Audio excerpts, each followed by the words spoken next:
Thank you very much. I think that was a very good, if you like, explanation of the basic way in which the Dáil works, and a proper acknowledgement that in fact some of the caricatures that nothing has changed is actually not true. There's been quite a number of changes. There may be a debate as to how effectively some of these changes work, but it should be acknowledged that there are a lot of changes, and changes for the right reasons. We have about 10 minutes now to a dialogue with Muris, and as I said last night at the masterclass, there is actually no such thing as a stupid question here. I mean, if there are basic issues that people want to ask about, please don't be shy about asking. So, over to you.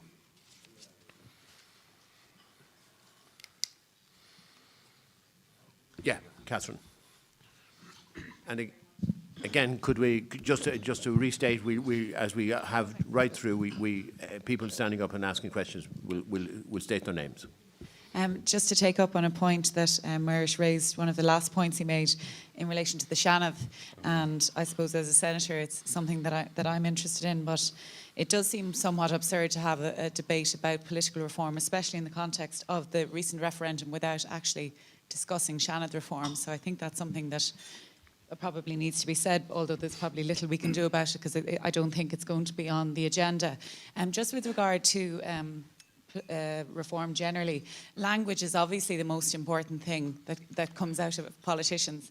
But I have a particular bugbear about dress code, and I personally believe that if a person were to turn up in a bank as an employee, the way that some of our parliamentarians choose to turn up, that they might be at risk of losing their jobs. And I just wondered if you had any ideas around that. I personally believe as well that the more deal that is made of it, probably the less effective enforcement would actually be. But just if you had any ideas in and around that, I'd be very interested. And then just on the EU, I wonder how we can improve. I know you say that there have been improvements, but I don't think that they have been good enough. And you mentioned the media and the EU, and with the greatest respect to the media really aren't that interested in reporting on the EU and what happens there. And so many of our laws are dictated from Europe now.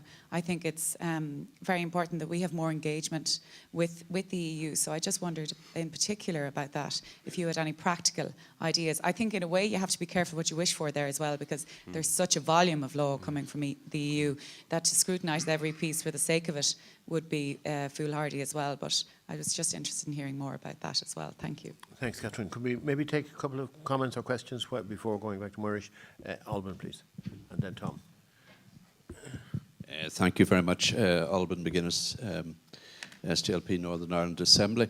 Just one aspect of reform that could be considered, and that is the way in which the Northern Ireland Assembly has its committee system. I think it is a preferable system to either the system at Westminster or the system in Dáil Éireann. The potentially anyway, and they haven't reached their potential as yet, but potentially the Northern Ireland committees are much more powerful than any committee system that I have seen, perhaps outside the United States. Can initiate inquiries, it can initiate legislation, which is at the very centre of the function of any parliamentary democracy. So I would like some little aside, as it were, in relation to how that could actually benefit Dáil Éireann. The final point I just want to make by way of comment in relation to this debate, until you have a looser discipline within your parliamentary system, in particular in Dáil Éireann, until the whip system is more relaxed, I don't think you're going to get the sort of freedom that many people are looking for, that the legislator, him or herself, is actually inputting rather than the party inputting. And I think we really have to look at that system of political discipline, whip control within Dáil Éireann. And I think that's an area that we really have to look at in depth. Thank you very much, Chair. Thank you very much. Yeah, Francis, and then we'll go to Tom after Francis Fitzgerald. Thank you for your presentation, Muris. I'm glad you made the point at the beginning that comments are often made in a kind of stereotype way about the Dáil as if there had been no change. And clearly there has been some, but there's scope for a lot more. And I suppose very often the Dáil is interpreted through what's seen on the order of business, on media reports. And there is an awful lot of other things, as you've pointed out, happening. But having said that, what I wanted to ask you was, what parliaments do you admire in terms of the balance? You've looked at parliaments around the world. So where do you believe that the balance is actually working effectively? That'd be one question I'd have. And linked to that, is there any correlation between that and gender balance in parliaments in terms of reform? Because clearly in Ireland, our gender balance in Parliament is very poor. So I'd be really interested, where do you see parliaments that typify, obviously more power to the executive is one of the issues, and then parliamentary balance. So who's getting it more correct as in this century as we move on? Okay, thanks, Francis. Tom, and then we'll go back to Muris after these 4 questions. Tom Burke. Just on the question of oversight of the executive, I recognise that we need some sort of a discipline in the House, but the whip system as it operates in Dáil Éireann essentially circumvents the constitutional requirement that the government is answerable to the Dáil. How can that be balanced out? And the second issue, if I understand it correctly, you have to have a minimum number of independent TDs grouping to form a technical group and have speaking rights. Now, if after the next election we revert to the more traditional 1 or 2 independents, they will not have speaking rights, and is that not taking away from the democratic rights of the voters that elected them? Thank you.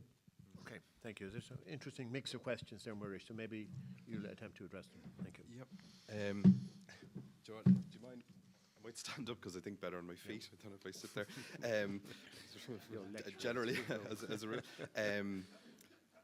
The first question, yeah, I think, okay, I don't want to drag the convention too much into the area of Seanad reform, but of course you're absolutely right, and I think in the context of the referendum, we sort of really need to rethink the Oireachtas, that we've never really in Ireland, this is my own view of this, is we've never really seen ourselves as a bicameral parliamentary system with 2 legislatures doing 2 things and performing really, really well in that regard. And I think you're right. I think there needs to be some sort of a rethink now, a very substantial rethink. What is the role of Seanad Éireann going to be? What usefully can it do? How can it quite drastically improve its performance? And no disrespect to the senators and so on that are there at the moment, but you've seen the evolution. I'm particularly interested in the sort of the changing role of parliamentarians in Dáil Éireann. I think senators themselves, what they do is going to have to be looked at as well. I mean, it wasn't that long ago. Again, you sort of tend to forget these things. I was just looking in 2002. 102 TDs were also local councillors and 27 senators. I mean, we forget this. That's 10 years ago, just slightly more, and like that has changed. Okay, so a gradual changing in what we mean by Parliament in Ireland. That we the referendum's over. It's been decided. The Senate's here to stay. Right. Let's have a genuinely bicameral parliamentary system, and with very substantial roles, very high performing Houses of Parliament. In terms of the dress code, yeah, this is really tricky. I can really see the 2 sides to this argument. It's not just in the recent election. This again goes back to 2002. The Committee on Procedure and Privileges was called to make a report on it, and at that time, if I recall, they were quite strongly of the view that suits and ties should be worn, but they seem to take an alternative view, I think, more recently. But I don't know. I don't know the answer to that one. On the one hand, of course, this is meant to be the premier institution of the state, and people should, dress accordingly. But then members, are elected as individual democratic representatives, and should we get too carried away with what they wear? Maybe not. So, sorry, I'll have to plead the Fifth Amendment on that one. The EU media dimension. Yeah, this is again the European Union dimension. It's often thrown out there that parliaments generally are completely incapable of dealing with the EU. There have been quite a lot of changes. There's quite a lot of movement going on. The European Movement Ireland did a very nice report 3 or 4 years ago, and they looked in tremendous detail at where legislation and issues coming before the House of Oireachtas, how much of it emanated from Europe. And if I recall, they said it's actually more like between 15 and 20%, not the 80 to 90% you often hear about. So it's surprisingly, it's not as big a deal. It is a big deal, but it's the quantity of stuff emanating from Europe isn't as much. There have been changes. I mean, there's a more general challenge for parliaments in the context of the European project and the sort of joint efforts of parliaments to have a voice at European level. And there's these yellow cards and orange cards and so on, and where parliaments are meant to be able to object to European legislation. But it's very hard for parliaments to do that. Parliaments don't have singular voices, as we keep saying. It's a collection of members. Governments are more cohesive. Intergovernmentalism is much stronger than interparliamentarism. Okay, so it's quite difficult to do. So I think, sorry, your question was about how could things improve. I can't give you a very easy answer to that, other than to keep trying to improve in the sense of more resources. The European Affairs Committee, the Scrutiny Committee, just getting better at what it does. I think the fact that the Oireachtas has a full-time member of staff in Brussels is quite significant. The parliamentary parties obviously have their own MEPs and connections in Europe as well. No parliament has really resolved this. I mean, it's very common to hear criticisms in other countries of the way they deal with European Union membership and how they deal with that. Just turning to Alban McGuinness's question there about the Assembly, yeah, I'm familiar with this. The potential, funnily enough, the potential powers of the Oireachtas committees are quite strong as well, but it's the issue of utilising them, as you say, particularly in respect of initiating legislation. What's very interesting is the work being done in the Assembly in respect of scrutiny, helping members to be better scrutinisers of the executive. I think that's very, very interesting work that's going on there, and there's a lot to be said for that. I know it's supported by various means, but yeah, I think there's a lot of the recent North-South interparliamentary cooperation. I think there's a lot to be learned to either side of the border there for the different systems. Minister Fitzgerald then, which parliament I admire? Yeah, I might. I mean, I think, I know Meg Russell is here, not to put pressure on her, but I think there will be quite a bit of discussion about this later. I mean, I'm nearly reluctant to say it because we always go, well, the Nordic countries for absolutely everything, they're just amazing. And then you talk to people from them, they say, oh no, we're racked with problems, nothing works here. It's like every country struggles with these problems. I would pick Norway because I think it's one of the highest in terms of the gender quote, I think, but there's been a general feminisation of everything in Norway. Like they do these public service censuses there, and there's been a huge increase in the number of women working generally in the Norwegian public service. And the report, I can't remember, there are consequences to that, but I can't remember what they were. But if you don't mind, there's genuinely people at the back of the room who are better qualified than me to speak at the moment about which parliament is better. I mean, there is this issue too. You tend to look around and go, well, aren't they amazing? But like, I mean, the House of the Oireachtas, there's a lot to be said for, focusing on it, and it is distinctive. You can't sort of copy another parliament because things don't transfer as easily. So I think, we've a fairly good idea about what needs to be done in the Oireachtas, and starting there would be good.